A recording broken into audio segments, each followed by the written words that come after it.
Hello, long time no see. Not done a video for over a year now. Things have been a bit crap, to be honest. But yeah, I decided to give this a go. It's a 3D helicopter, the eachine E160. It's dual brushless rear motor, brushless main motor, digital servos, fully 3D. So in theory, fly upside down. Those of you who know me, sorry you can't see me very well, will know that I've flown these, built these and learned to fly 3D on these. So I can fly these upside down, do all sorts of silly tricks with them, indoors and outdoors. So I know how to fly 3D, but I've never had a helicopter that flew 3D. So I really wanted to try this one out and had high hopes for it. Unfortunately, it didn't go so well.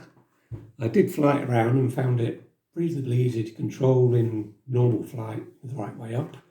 And I could fly it in acro and everything and fly around. Everything fine until I tried to go upside down. Now, when I went upside down, it simply kind of went and just failed to respond. Sorry, I'm saying a lot of ers now. Yeah, the reason I think is because its bearings are poor and it just doesn't respond to the controls because of the amount of play and vibrations. There's a version 2 which has new bearings, so that's the good news. So if you do want to get one of these, get the version 2.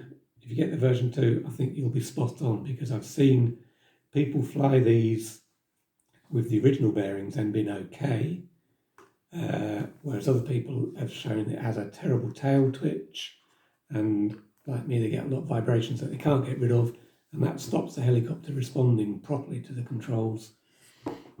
And in my case, it just caused complete loss of control when I went upside down, and it crashed. So get the version 2 if you're going to get one. I wouldn't recommend getting the version 1 unless it's really cheap and you're prepared to swap bearings and stuff over. Apart from that, I think it's actually got really good components. The brushless tail rotor is good, so there's no fiddling about with linkages. It's just a wire that runs through there, which was a pain in the arse when it crashed because this popped out because it wasn't glued in. So if you do get one, glue that in. Otherwise, it just relies on a little screw underneath to hold it in. Because when that popped out, which it did fairly easily in the crash, the boom didn't break, but that just popped out, ripped through the wires, and of course I had to rewire it, run all new wires through, which was an absolute pain in the arse.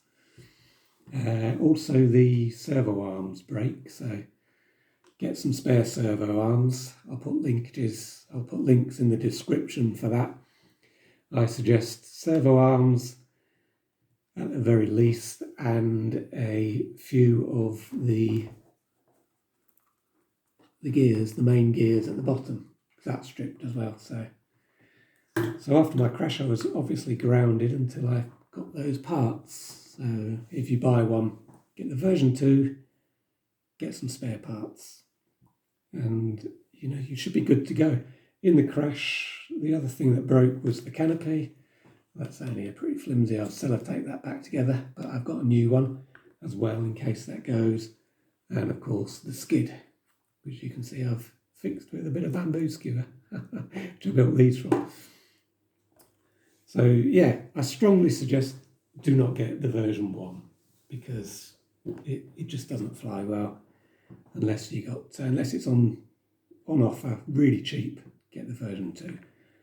The version 2 at the moment, as of this video, will only come in a version with a carry case.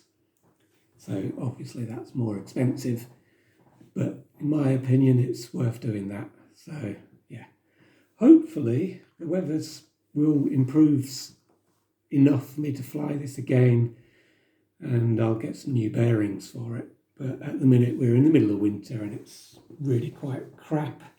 It's windy, it's rainy, it's miserable, it's cold, and yeah, generally not very nice. And I don't feel much like going down to fly. So I've been riding, should I say, my bike more. I've made e-bikes and just recently got very into those, and they're a lot of fun. I definitely recommend anybody give them a go, because I've cycled for a lot of years in the past. Hip problems and things lately stopped me from cycling, so the e-bike is the answer to that, because I don't have to put so much pressure on my hip, and that's fantastic. I'll do some more on that later. But anyway, back on topic.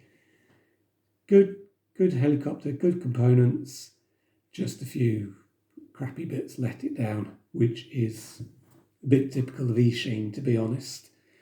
Most of their stuff I've had, probably all of it, has been of a similar ilk. It works but doesn't work.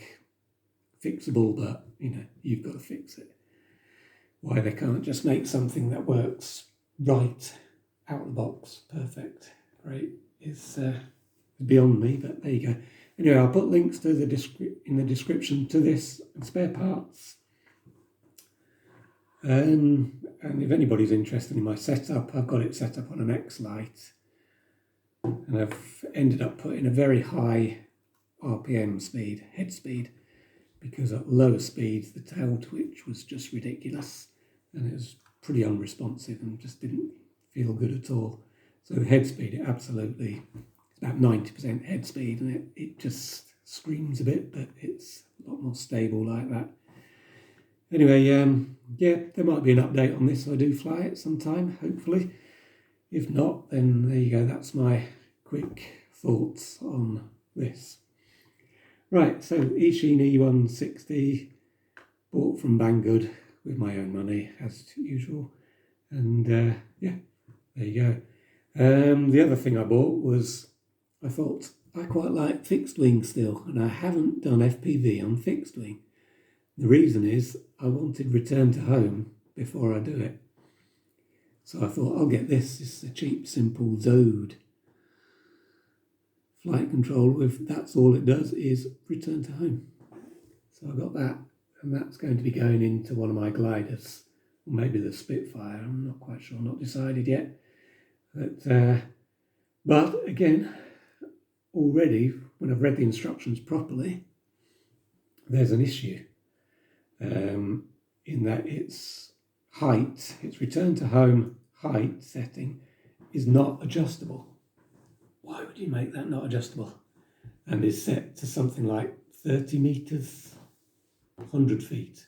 Fair enough, until you get a tree in the way, or until you realise that you're flying on slopes, there's hills around here, so my starting point might be at 0, but up the hill a bit where I'm flying, that might be 30 meters higher quite easily. So what's my plane going to do? Is it just going to drop straight down to 30 meters, or is it going to slowly come down, or I don't know. So yeah, I'll be testing that and seeing what happens, but not very pleased with that. I should have read those instructions better, but that's another thing that bit of a disappointment, but there you go.